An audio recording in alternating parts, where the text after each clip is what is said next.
Espresso, pizza, batteries, and the jacuzzi, all brought to us by successful businessmen of Italy.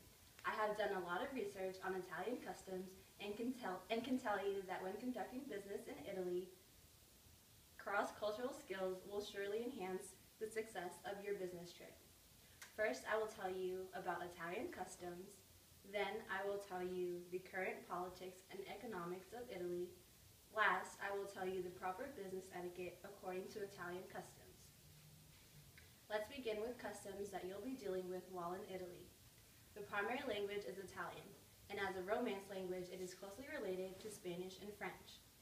Learning pleasantries in the native tongue will demonstrate a respect for the culture and language.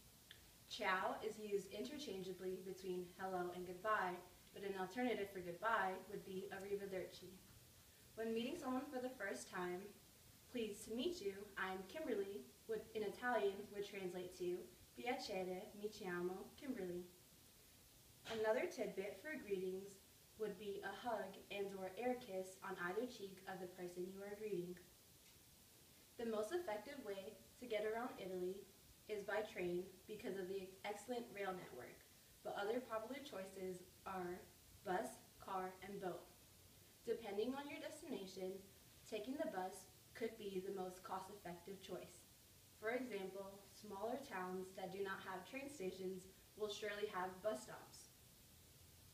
If you are traveling with a small group or through the less traveled parts of Italy, a car would be a great alternative. Be careful when choosing where to take the car because driving through big Italian cities could be awfully frustrating, especially when trying to find parking by the historic sites. Although a boat is the most restrictive mode of transportation, it could be the best option if you are trying to take advantage of Italy's vast coastline. Now that you have tidbits on Italian customs, I will tell you about Italy's current political and economic state. Italy is a democratic republic based on a system of civil law.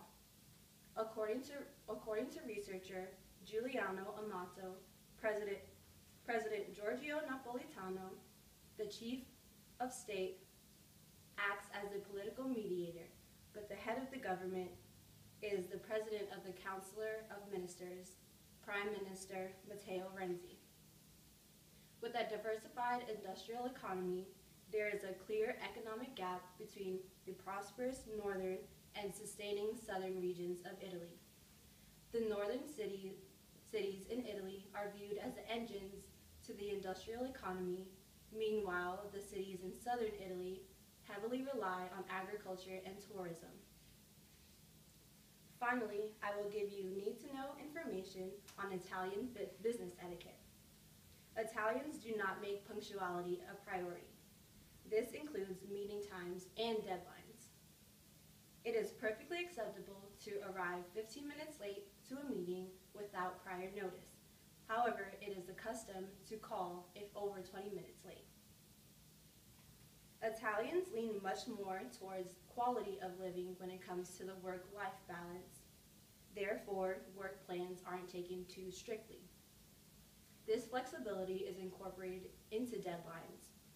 So if a deadline needs to be strictly met, be sure to make this clear to your Italian partners.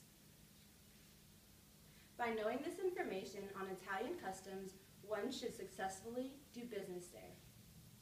First, I told you Italian is a primary language and how to give a proper greeting.